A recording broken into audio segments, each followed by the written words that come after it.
this book written by James Treat. He describes it as a little-known example of native religious activism, which in fact it was. Back in the late 60s, of course, First Nations people in this country were thought to be people who had pretty much totally adopted Christianity, and that they had no religious traditions left. In fact, I remember seeing in the late 60s a film put out by the National Film Board, which its title was The Last Sundance. And then it showed pictures of a small group of people doing a Sundance ceremony, in effect saying that native religion is dead. Of course, that's not the case. It simply went underground, primarily because of the persecution of Christianity in its various aspects and denominations.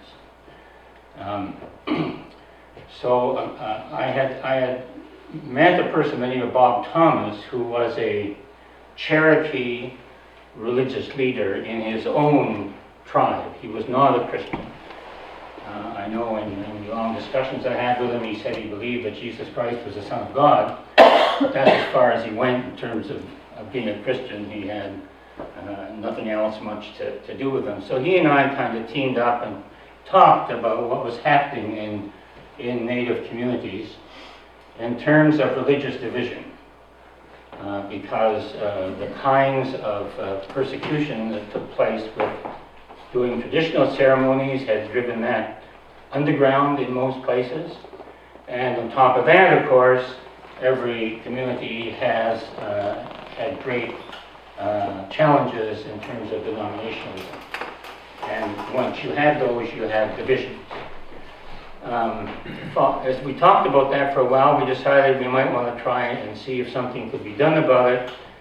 And I managed to convince the Anglican Church, who were at that point getting involved in trying to look at their past treatment of First Nations groups and communities, Indians, Métis, and Inuit, or Eskimos as we described them then.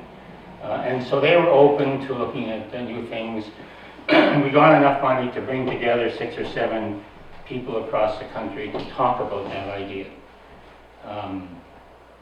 We met in Winnipeg for 2 or 3 days. I remember, because I was in the process then, especially of learning, I was a very naive young person involved in that situation. I was in Winnipeg at lunchtime coming back to the meeting, and I passed headlines in the Winnipeg Free Press that was being sold, which said, Indian children tied to their beds. And so I was very upset with this, and I bought it. Actually, first of all, I took it because I thought it was free, but the guy that was selling it kind of let me know that was not the case. Came back to the conference, and the First Nations elders, who immediately noticed that there was something wrong with me. I mean, I was upset. Why is that? They said, and what happened? And I told them, and they laughed.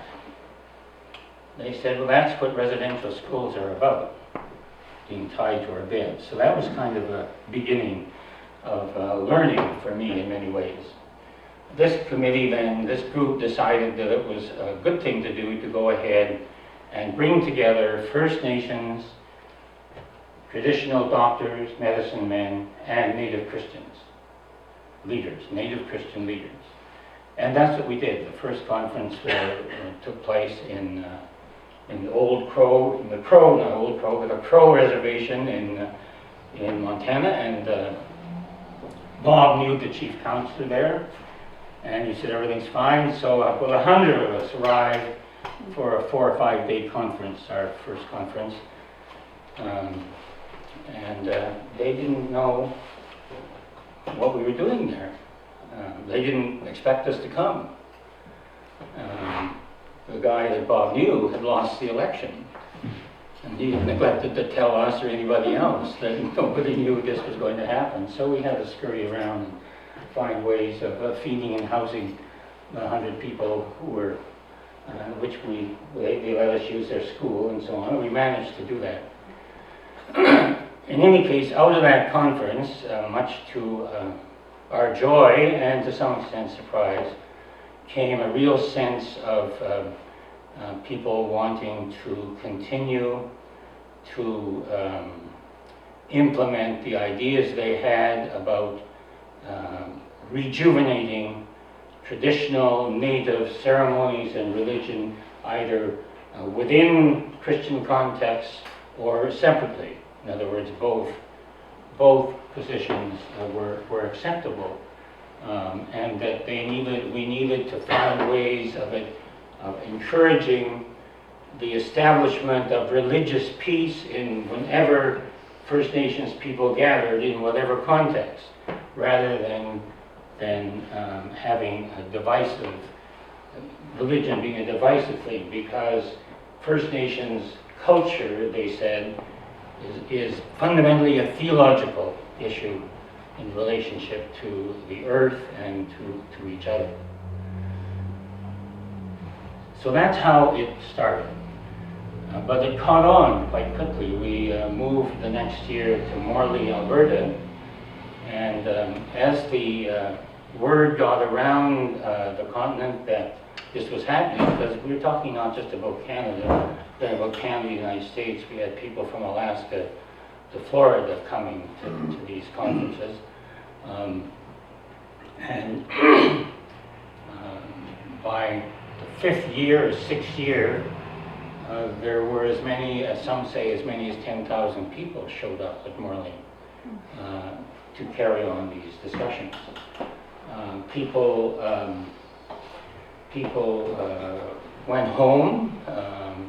People who had problems which they didn't know, went home having found solutions to some of their personal problems, some of their community problems.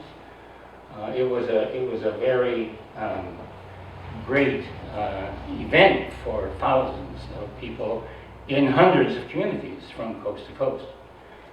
Now, no other people knew about it except the First Nations people who were experiencing it. But people like Vine Delorier and others saw the Indian Akinakapu movement as a catalyst in terms of it creating change, and most importantly, of traditional ceremonies and native religion now came forward and it went public, because for many years it had been literally underground. I know the bishop of the Diocese of Moosonee in the James Bay area told me one time he discovered that all of his lay readers up and down the coast in James Bay were actually medicine men. And they just carried on all their own ceremonies without the bishop knowing about it for years. A very famous scholar, John Turner, who spent his life studying indigenous religions, came and spent some time looking at Native people in Canada and the United States, and concluded that Christianity didn't really take. By that he meant they didn't effectively convert Native people to be white people, which has happened in many other countries. I mean, they didn't succeed in destroying the culture and values of First Nations people. They just operated underneath all of that with a variety of effectiveness. And I think that was an accurate analysis of it. So that's how it began, when it began, most non-native communities in Canada it didn't have any respect for First Nations religion. Now it's often common to have First Nations religious leaders opening meetings, going public, ceremonies take place publicly, and that's an effect of that becoming public. The Anglican Church and the United Church immediately in 1971 accepted the IEC's recommendation to make June the 21st an Indian Day of Prayer. Their idea was that the elders in that conference, that on that day people would perform their own ceremonies and celebrate that in whatever ways their tribe wanted to do so. Some Catholics did it, and some of the other Protestant churches did it. And so that happened here and there in all those denominations until the 90s, when there was a big conference in, I think it was Ottawa, and they convinced the government of Canada to declare June 21st the Aboriginal day that we now know to this day. The Anglican Church 3 or 4 years ago took another step by setting aside that day, which they'd been celebrating ever since 1971, but setting it aside with its own lessons and propers, much as you know, in Christianity you have saints' days. They all have their own special lessons. Now there are special lessons for that day as well, and the primate has just sent out a statement to every parish, every Anglican parish, that the United Nations Declaration of Indigenous Rights is read in church this coming Sunday as a sign of the reconciliation process. So that's why the origins are there, and we're talking about it because it includes Indians, Métis, and Inuit.